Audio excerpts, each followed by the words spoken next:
السلام علیکم ورحمۃ اللہ وبرکاتہ۔ ہمارے ایک محترم بھائی نے حق مہر کے حوالے سے سوال کیا ہے۔ اس حوالے سے چند ایک بنیادی باتیں میں آپ کے سامنے رکھ دیتا ہوں، انشاءاللہ اس روشنی میں آپ کا جو کیس ہے وہ بھی کلیئر ہو جائے گا۔ سب سے پہلی اور بنیادی بات تو یہ ہے کہ حق مہر نکاح کے اہم ترین اجزاء میں سے ہے۔ اللہ اور اللہ کے رسول نے اس کی ادائیگی کو ضروری قرار دیا ہے۔ قرآن مجید سورہ نساء آیت نمبر 4 میں اللہ تعالیٰ نے ارشاد فرمایا وَآتُوا النِّسَاءَ صَدُقَاتِهِنَّ نِحْلَةً، عورتوں کو ان کے حق مہر خوشی سے بطور تحفہ بطور عطیہ دے دو۔ دوسری بات اس حوالے سے یہ ہے کہ حق مہر عورت کی آنر ہے، اس کی عزت ہے، اس کی تکریم ہے، ازدواجی زندگی کا پہلا ایک گفٹ اور تحفہ ہے۔ اور اس میں ایک یہ بھی اہمیت ہے کہ مرد کو معلوم ہو عورت کا ایک وقار اور اس کی عزت، اور یہ کہ وہ ایک قابل قدر چیز اپنی زندگی میں شامل کر رہا ہے۔ اور ایک اہم حکمت اس میں یہ بھی ہے کہ اگر مہر معجل ہے تو مرد اپنا مہر ادا کرے طے شدہ، تاکہ عورت اس سے لباس وغیرہ خرید کے اور جو بھی زیب و زینت کی اشیاء ہیں ان کا انتظام کر سکے۔ تیسری بات اس حوالے سے یہ ذہن میں رکھیے، مہر کی دو قسمیں ہوتی ہیں۔ ایک حق مہر ہوتا ہے معجل، عین کے ساتھ معجل کا معنی ہوتا ہے کہ جو ایڈوانس ادا کر دیا جائے یا موقع پر اور فوری ادا کر دیا جائے۔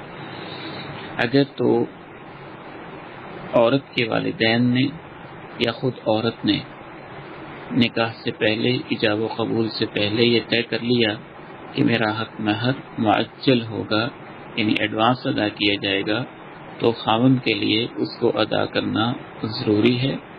اور میاں بیوی کے تعلق قائم کرنے سے پہلے اگر عورت چاہے تو معجل کی صورت میں وہ اسے روک بھی سکتی ہے کہ جب تک تم میرا حق مہر ادا نہیں کرو گے تو میرے قریب یا میرے پاس نہیں آ سکتے ہو۔ باقاعدہ طور پہ سیدہ فاطمہ رضی اللہ تعالی عنہا کا جب حضرت علی رضی اللہ تعالی عنہ سے نکاح ہوا تو سنن ابی داؤد کی ایک حدیث کے مطابق رسول اللہ صلی اللہ علیہ وسلم نے جناب علی رضی اللہ تعالی عنہ کو یہ حکم ارشاد فرمایا تھا کہ تم مہر فوری طور پہ جو زیرہ دینی ہے فاطمہ کو پہنچا دو، خلوت سے پہلے پہنچا دو۔ اس حوالے سے ایک آخری بات یہ ہے کہ اگر حق مہر طے نہیں ہوا کہ کب ادا کیا جائے گا، اس کا وقت نہیں طے ہوا اور باقاعدہ ٹائم اسپیسیفائی نہیں کیا گیا کہ کب ادا کرنا ہے، تو اس صورت میں ظاہر ہے خواتین نے اگر خود طے نہیں کیا یا ان کے اولیاء نے طے نہیں کیا تو اب عورت کو یہ حق نہیں پہنچتا ہے کہ وہ کہے کہ جلدی ادا کریں یا فلاں موقع پہ ادا کریں یا فلاں موقع پہ ادا کریں، چونکہ انہوں نے طے نہیں کیا۔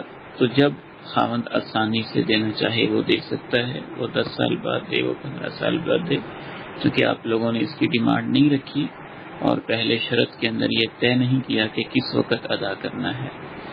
تاہم شوہر کو اپنی ذمہ داری کا اخلاقی طور پہ یقیناً احساس کرنا چاہیے اور حق مہر کو ادا کرنا چاہیے، اور یہ اس کے اوپر ایک قرض ہے۔